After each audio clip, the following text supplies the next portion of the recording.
Have you ever realized that your mind is such a brilliant storyteller that it can create tragedies that never happened yet, make your body tremble as if they were real? Just one tiny thought. What if I fail? What if someone stops loving me? And instantly your breath shortens, your heart races, and sleep disappears. The body lies still, but the mind has already marched into a war that doesn't exist. That is the illusion of anxiety, a form of imagination so convincing that the body reacts as though it were real. But if you pause for just a moment, you'll see none of those stories have actually happened.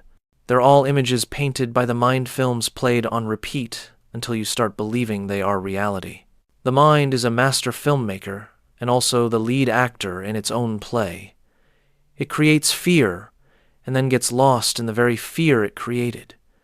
The Buddha once said, "There is no enemy more dangerous than an untrained mind," because it's this untrained mind that makes us live through countless unreal futures while losing the only real moment, this one, right now. Look closely at the mechanism.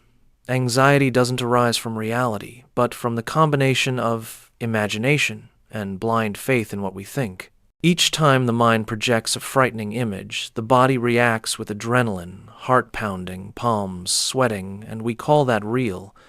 Yet in truth, it's only a reflex. Anxiety is the product of a mind not yet illuminated by mindfulness. Once you see this clearly, you'll no longer be a victim of those invisible films. Instead of asking, "What will happen if?" ask, "What is happening right now?" The moment you return to the present, anxiety begins to dissolve. Because no fear can survive when you are facing the truth. The truth does not threaten you, only imagination does. Remember, most of what you fear has never happened, and for the small part that did, you always found the strength to overcome it. So, which is truly more frightening, the real fear or the shadow of fear you've created in your own mind? Anxiety always claims to be your protector, but in truth, it is your most deceptive betrayer. It whispers that if you don't worry, you'll lose control, you'll fail, you'll get hurt. It convinces you that worrying is a form of preparation, a way to stay safe, but in reality, anxiety doesn't protect you. It paralyzes you. It traps you in the web of what-ifs, keeping you from moving forward, from enjoying the present, from seeing the goodness already in your hands. Worry is the most skillful liar because it disguises itself as responsibility, as caution, as self-love. It says, "I just want you to be ready," yet the result is that you no longer have the strength to truly live this moment. The Buddha taught that most human suffering doesn't come from circumstances, but from how we think about those circumstances. Anxiety proves this truth. It is not born from real events, but from the stories we write in our own minds and then believe as fate.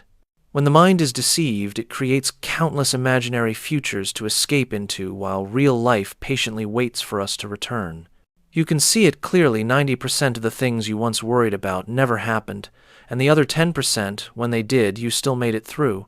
So why do we keep believing the voice that has lied to us so many times? Anxiety convinces you that if you stop overthinking, you'll be in danger. Yet it's the overthinking itself that drains your energy and peace. It creates a false sense of control, as if spinning a problem endlessly in your head could somehow make the outcome safer. But no, you're only spinning deeper into illusion. Buddhism doesn't teach us to fight anxiety, but to see through it. Because you can't defeat a shadow by attacking it, you simply turn on the light. When the light of mindfulness shines upon it, anxiety vanishes instantly, for it has no real substance. The simple truth is this: you don't have to believe every thought you think, especially the ones born of fear. Each time anxiety speaks, pause and smile. I know you're only trying to protect me, but I no longer believe you. Strength begins with seeing clearly. When you recognize that worry is a liar, you don't have to fight it. You simply stop believing it.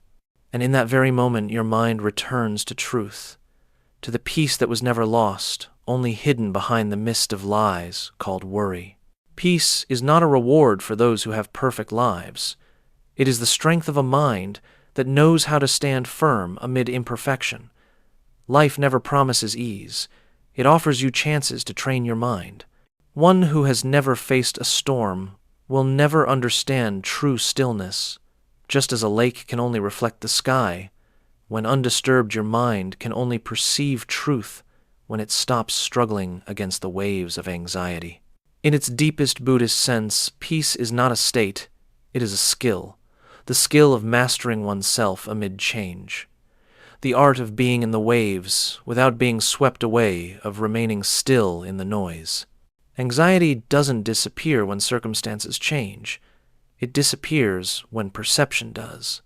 A trained mind knows how to return to the present moment, to observe instead of react, to understand instead of fear, and that is the foundation of peace.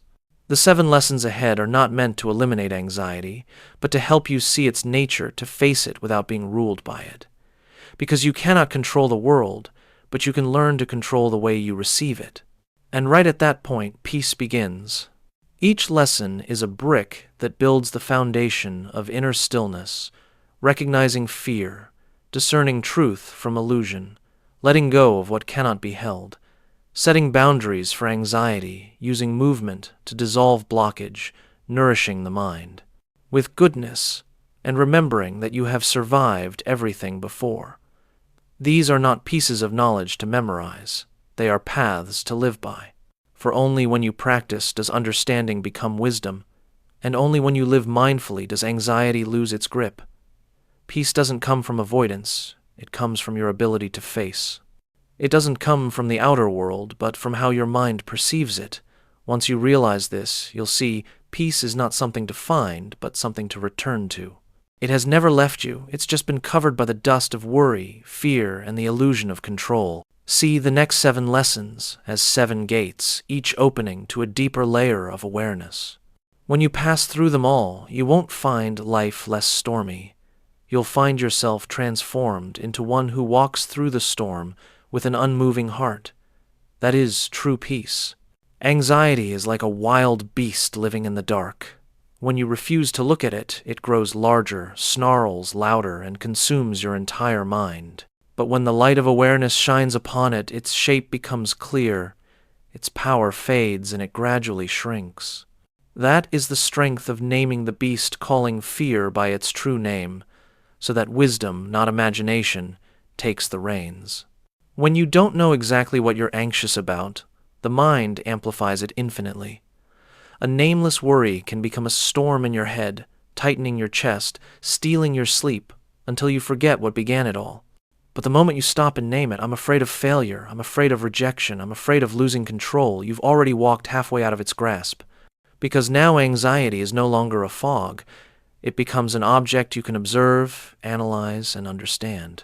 Buddhism teaches that suffering doesn't arise from events themselves, but from not understanding them. Like a person walking in the dark who mistakes a rope for a snake, fear exists only because of the lack of light. When you name your fear correctly, you bring light into your mind, and the snake returns to being just a rope. Naming is the first act of mindfulness, the turning point from being swept up in emotion to becoming the calm observer. Ask yourself, what exactly am I afraid of, and is this real or just an image created by my mind? Each time you ask, the mind quiets and anxiety loses power. When seen clearly, fear is nothing more than a thought. And thoughts, as the Buddha taught, are like clouds passing across the sky of consciousness. You don't have to chase them. You only need to be aware. The practice is simple, but it demands courage. Next time anxiety rises, don't rush to chase it away. Pause, take a deep breath, and say clearly within, this is the fear of failure. This is the feeling of uncertainty. This is the worry about the future. The more specific you are, the smaller it becomes. Because whatever is named loses its vagueness, and it is vagueness that gives anxiety its life. Naming is the beginning of mastery. When you can clearly see the beast within, there's no need to fight it. Just look directly, and it retreats. For the light of awareness is always stronger than the darkness of fear. And once you understand that anxiety is merely a thought that can be named, you will realize you are no longer the hunted. You are the one holding the reins. Not everything your mind tells you is true. The mind is a skillful storyteller, but not always an honest one. It embellishes, exaggerates, repeats, and attaches emotion to every thought, making you believe that everything you think carries the weight of reality. Yet as the Buddha taught, the mind is the root of all things. If the root is not pure, every perception becomes distorted. Often what causes your suffering is not the situation itself, but how you think about it. When a negative thought arises, "I'm not good enough, I'll fail, people will judge me," you tend to believe it instantly, as though it were a command you must obey. But thoughts are nothing more than breezes passing through the sky of the mind. They come and go. It's you who decides whether to hold on or let go. If you look closely, you'll see that the mind tends to magnify fear and ignore facts. It picks the worst-case scenario and replays it endlessly, as if tormenting itself were a way to prepare for the future. But the future hasn't arrived. Only the present is being wasted. The more you believe every word your mind says, the more you lose the ability to distinguish between reality and imagination. Practicing the Dharma doesn't mean silencing thoughts, it means facing them with mindfulness. When a thought arises, simply acknowledge, a thought is arising. Don't label it as good or bad, right or wrong. Just watch it as you would a cloud drifting across the sky. When you don't chase it, it dissolves on its own. A practical method is to question your mind. Is this true? What evidence supports this? Or is this just fear disguised as a voice? Think back to all those sleepless nights when worry consumed you. How many of those fears ever came true? And if any did you not overcome them? The answer is always yes. So why continue to believe the false prophecies of the mind? When you realize that not every thought is worth believing, you begin to taste freedom. True freedom doesn't come from controlling the world, but from no longer being controlled by the stream of your own thoughts. The mind is like a restless child. If you believe everything it says, you'll exhaust yourself. But if you observe it with compassion, it will gradually calm down. Remember, you are not your thoughts. You are the one who sees them. When you stay in that position, anxiety loses its foothold, for you've ascended to a higher level of awareness. And from that place, peace begins, not because the mind has gone silent, but because you've learned not to be deceived by it anymore. Human beings carry a deep illusion that if we think long enough and worry hard enough, we can control outcomes. But anxiety doesn't change the future, it only steals the present. Buddhism teaches that all suffering arises from trying to hold on to what cannot be held. It's like grasping water in your hand. The tighter you squeeze, the faster it slips away. There are things you can do, and things you can only accept. Wisdom lies in knowing the difference. When you obsess over what's beyond your control, your mind grows restless and drained. You worry about what others think, whether the future will favor you, whether the results will be worth it. And in doing so, you forget the only thing you can truly do: act rightly in this moment. Do your part, then let go, is the art of living in the world without being swept away by it. Give your best effort, but do not imprison yourself in the outcome. Once you've done your best with awareness and integrity, the rest is no longer yours to manage. Let natural law take its course. Let karma do its work. Letting go here doesn't mean giving up. It means releasing attachment. It is attachment to results, not life itself, that causes suffering. If success comes, you rejoice. If failure comes, you learn. Both are blessings. The wise do not pray for things to go smoothly. They pray for steadiness of heart when things arrive. Ask yourself, is this within my sphere of influence? If yes, act. If not, release it. Don't let your mind be drained by what you cannot control. Instead of trying to predict the future, learn to be fully present, because the present is where real influence resides. Mindfulness is the bridge between doing and letting go. Every time you worry about something that hasn't happened yet, you lose the chance to plant the right seed in this very moment. Remember, fruits come from causes, not from anxiety. When you act with calm clarity, whatever the result, it is still a blessing. When you act from fear, even a favorable result cannot bring peace. So do your part with all your wisdom and sincerity, then release it with trust that the universe runs more fairly than human calculation. When you are no longer bound by the outcome, you become free light and serene. That is when the energy of wisdom blooms, where one does their best, then smiles and walks on, without regret, without fear, without holding on. Anxiety is not the enemy. It only becomes dangerous when it has no boundaries. Like fire, if used properly, it warms you, but if left unchecked, it burns everything inside. People often allow anxiety to seep into every moment, thinking while eating, thinking while sleeping, thinking even while speaking. Gradually, the mind becomes fully occupied, leaving no space for peace to bloom. Buddhism teaches that we don't need to fight anxiety with force. We simply need to place it within a frame so that the mind develops discipline. One effective method is the limited worry ritual, dedicating a specific time each day just for worrying, and only worrying within that window. It may sound strange, but this intentional permission actually brings freedom. When you declare, "This is my time to worry," then outside of that time, you're no longer pulled by it. You might choose 10 or 15 minutes a day to sit down and write out everything that disturbs your mind. Let it pour onto paper instead of overflowing in your head. As you write, don't judge, just observe. When the time ends, close the notebook and gently say to your mind, "That's enough for today." Something magical happens there. The mind learns limits, and anxiety learns order. It no longer appears at will or intrudes on every moment of life. You're not suppressing it. You're defining its boundaries. Like water, when given banks, it becomes a river. Without them, it becomes a flood. Practicing this ritual also teaches the art of transformation. You cannot force the mind to stop thinking, but you can train it to think at the right time and place. When your next worry session arrives, you can review what you wrote the day before and realize that many things you feared never came to pass. Day by day, anxiety loses its power while your calmness grows stronger. Don't misunderstand the worry. Ritual doesn't encourage fear. It restores your authority over it. By defining when to worry, you free the rest of your day to live, to feel, to rest.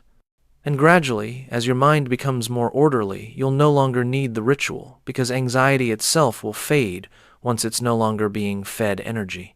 A trained mind knows when to think and when to rest. True peace doesn't belong to those who never worry. It belongs to those who know how to limit their worries. And when you can say to your mind, "The time for worrying is over.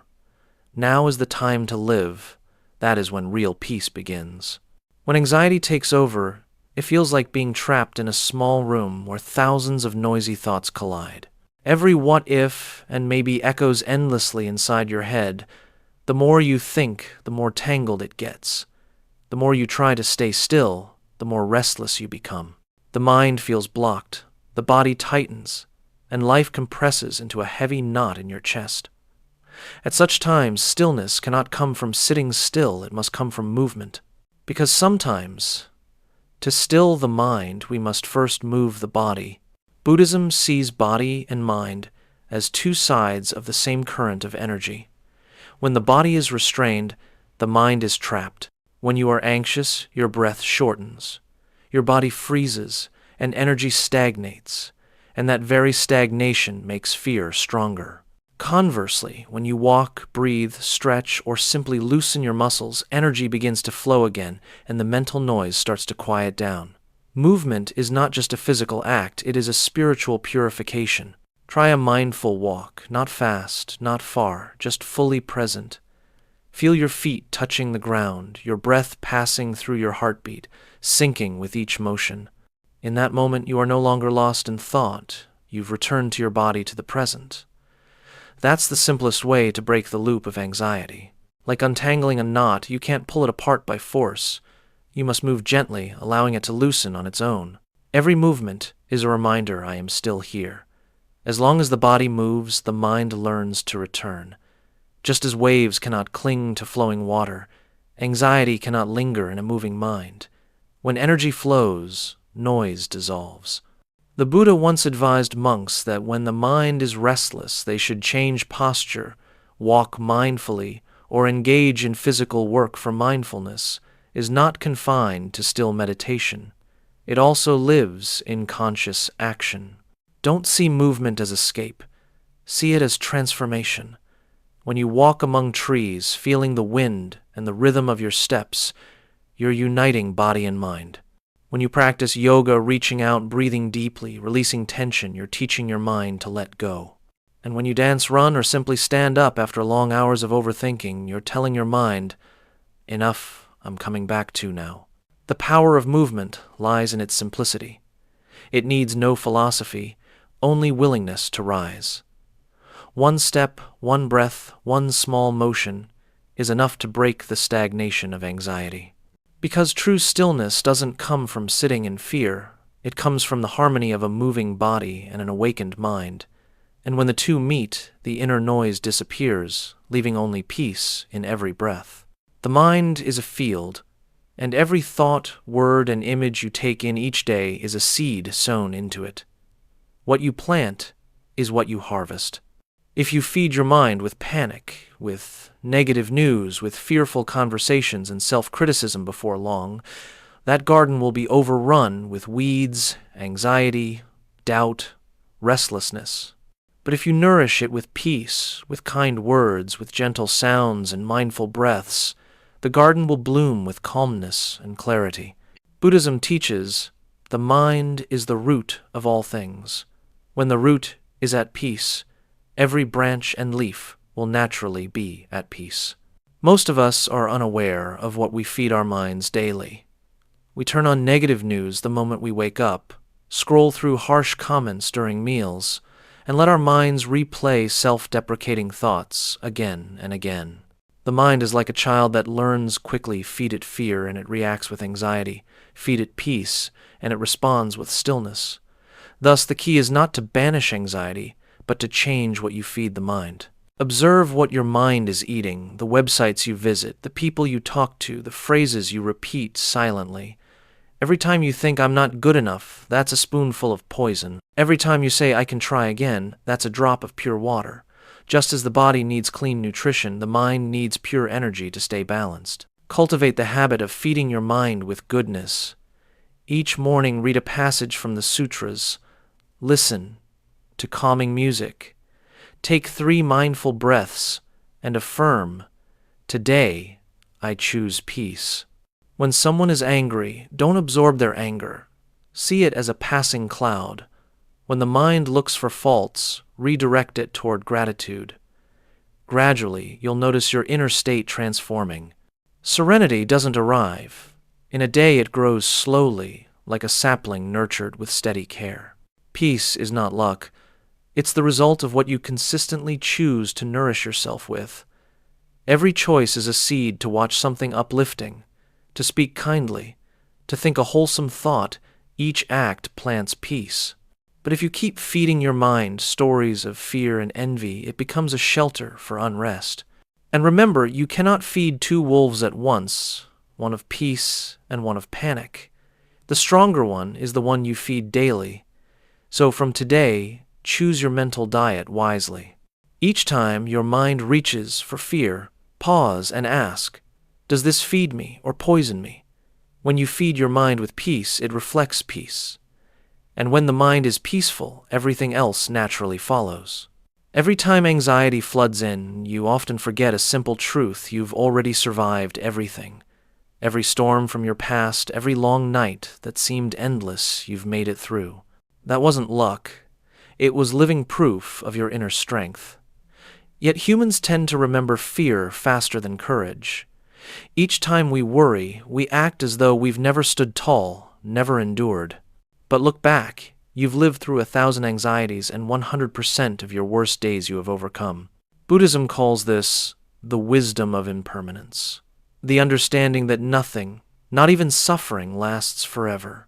Everything comes and goes, including today's fear. When we believe a wave of worry will last forever, it becomes heavy. But when we see its impermanent nature, we realize everything is just a wave, and we are the water. The waves may rise high, but they always settle again. No emotion, however intense, can remain forever in the heart of one who is awake. Impermanence doesn't make life unstable, it reveals our power to adapt. Because of impermanence, we learn to release, to trust that time is always working to heal. Yesterday you were hurt. Today you understand. Today you fear. Tomorrow you will be stronger. Every wound that closes leaves a scar, not to remind you of pain, but to prove that you've healed. Write down what you've overcome, a rejection, a loss, a collapse. Then see how far you've come. Each line is a testament to your resilience, a reminder that you are stronger than your thoughts. When anxiety says, "You can't this time answer I have before and I will again," not with arrogance, but with a quiet faith in your capacity to endure and renew. When you understand impermanence, you stop seeking certainty in the world and begin finding stability within. You know that when waves come, you let them come and they will pass. There's no need to fight, just stand firm and observe. Like bamboo that doesn't break in the wind because it bends, the more flexible you are, the stronger you become. Everything you fear today will one day become a story of the past. And when you look back, you'll smile, realizing that what once made you tremble was the very thing that forged your strength. Impermanence is the teacher, and resilience is the proof. Together they remind you you don't need to believe in fear. You only need to believe in yourself, the one who has always overcome and will keep overcoming until the mind rests fully in the deep knowing, this too shall pass. The 7 lessons are not theories. They are 7 doors leading your mind out of the labyrinth of anxiety. Each door opens to a brighter layer of awareness, and together they form a map back to peace, the path of one who knows how to live amid the waves, without losing their inner light. First, you learn to name the beast, for anxiety only has power when it hides in the dark. Once you call it by name, you bring it into the light and its strength fades. Then you remember that not every thought is true. The mind can project fear, but you have the choice not to believe it. Recognizing that you are not your thoughts, but the one who observes them, is the beginning of freedom. Next, you practice doing your part, then letting go. Because life will not always follow your plans, but peace always belongs to those who know the limits of what they can control. You understand that the result is not your responsibility. Your part is right action done with a calm heart. Then comes the limited worry ritual, giving anxiety a time to be acknowledged and then closing it. When there are boundaries, the mind has order and peace has room to grow. You discover the power of movement to silence noise, for body and mind are one. When the body moves, the mind stills. A single mindful step or deep breath can release the stagnant energy of fear. You then learn to feed the mind with peace, not panic, to choose kind words, gentle sounds, and clean environments, planting seeds of serenity in your inner garden. And finally, you see the truth of impermanence and the proof of resilience, understanding that all suffering passes and what once frightened you becomes evidence of your inner strength. These 7 keys don't demand blind faith, only daily mindfulness. When you name anxiety, observe thoughts, act and release, set limits. For fear, move the body, nourish the mind, and trust impermanence. You are no longer ruled by anxiety. You don't fight it. You see through it. And when you see through it, you realize behind every layer of fear, peace has always been there waiting for you to return. Quiet, unconditional, unwavering. Peace was never lost. It was only veiled by the smoke of unexamined thoughts. When you walk through these 7 doors, the mind becomes not only still but luminous. And in that light, you are no longer the one searching for peace.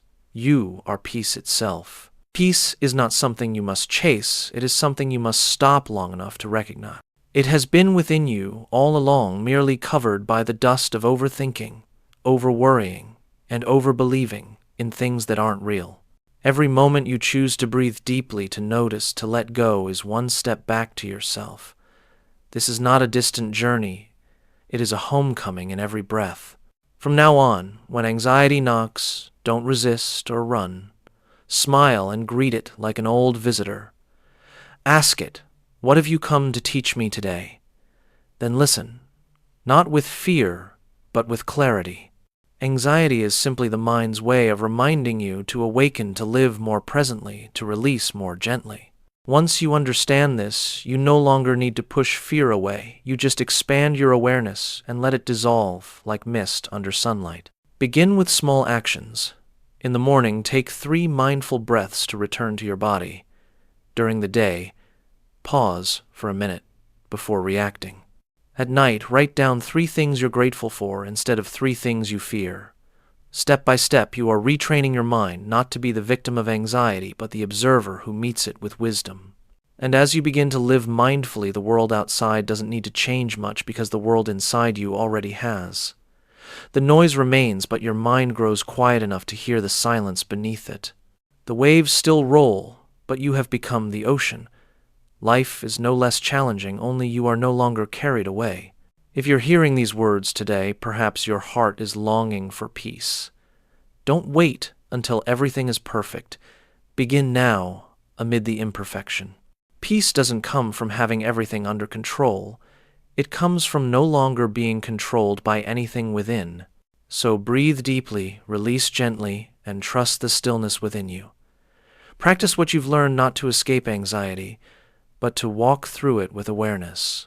Share this peace with others, for when you help someone find calm, you deepen your own.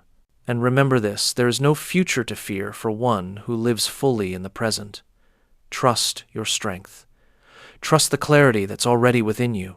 Peace is waiting, not tomorrow, but here now, in this very moment, when you finally stop and choose to live.